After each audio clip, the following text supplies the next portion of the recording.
Why people typically quit certain online games, even if they no longer play any other such games, or, well, they simply hop onto another one.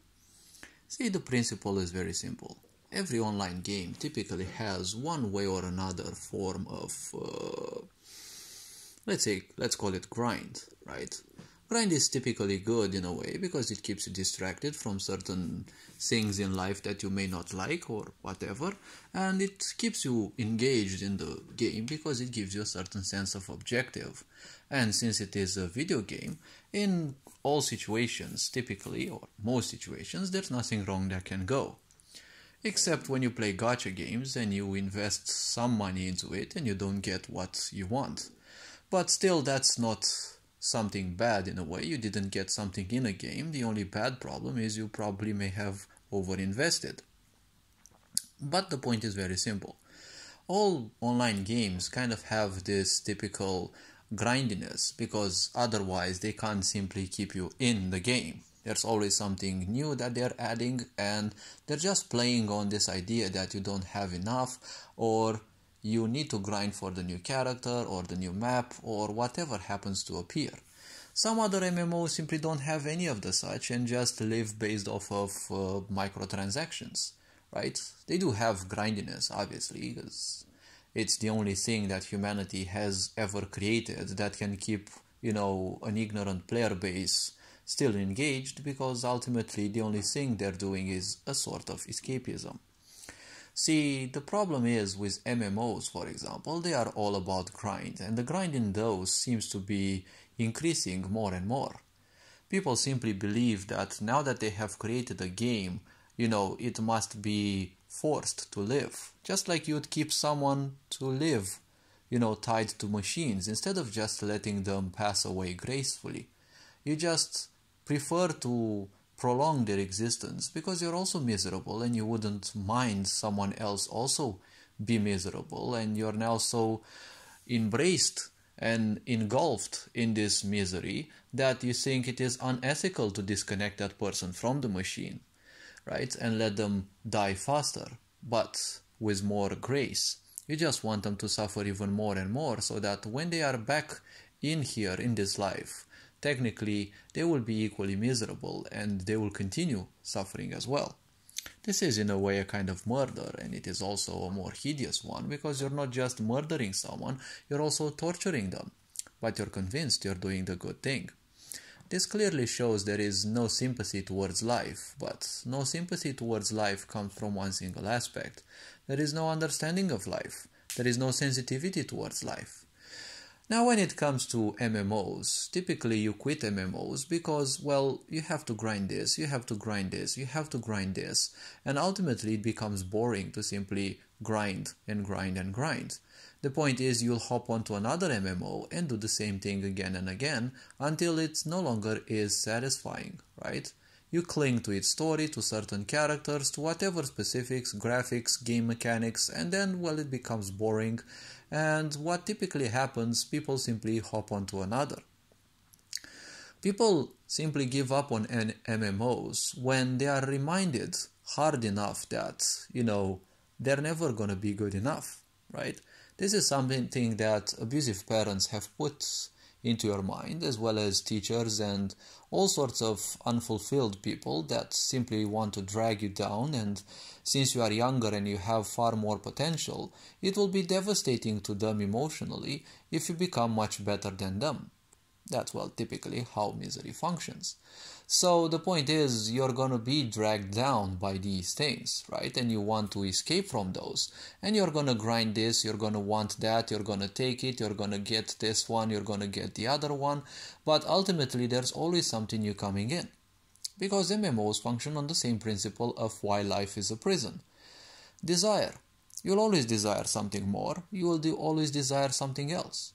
If you get a certain quantity that you initially wanted, you'll want double, triple, then 10 times. And, well, even if you get infinite of that, you'll want something else. Life is a constant struggle if you're ignorant, because in ignorance you live in survival, and survival means desire, because survival also implies lack. you're not knowledgeable of things, you're gonna always live in lack. And MMOs kind of always teach you that, right? You always lack something, you always lack certain thing, you always have to grind for something, but sooner or later you're gonna realize the fact, right? The reality that, well, technically you're always gonna fall back, you're always gonna fall behind, and irrespective of how much grind, technically in that MMO, and the new content that is always coming in, will be technically a way of telling you that you're not gonna be good enough unless you simply grind. And ultimately, the video game is not your true reality, it is just something that it is part of your escapism. And it doesn't matter how much you grind into it, you're not improving your life with anything. More so, you're kind of ruining your health if you're overplaying, right?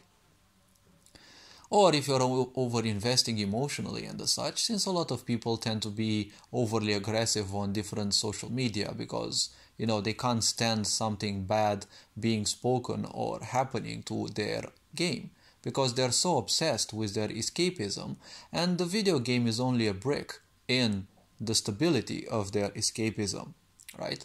It's not the game they care, it's just the pseudo-stability that it provides them in their life.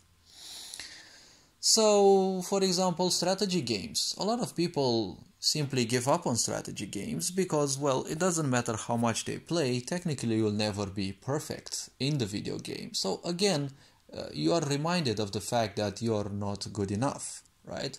It is a means that, it can help you propel yourself further.